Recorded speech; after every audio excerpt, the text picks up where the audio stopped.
Buna biz az Madine Münevvere'damiz.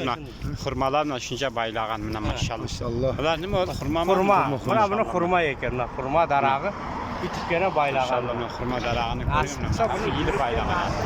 Şuna Allah baylağan. razı bo'lsa kelib o'zimiz bitib julib olib jeymiz Hop pishganda. pişkende kesen ha maşallah.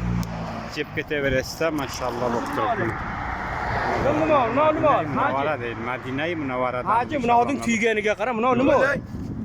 Buni nima? Ya guliylar. Madine-i Münevvere'dan maşallah. Biz yakızamamız. İnşallah. Bunu yollarını karanlar maşallah olan maşallah maşallah.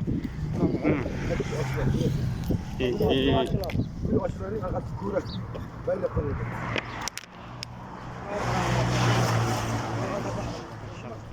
Buna biz yapız maşallah dizilip gene yapız.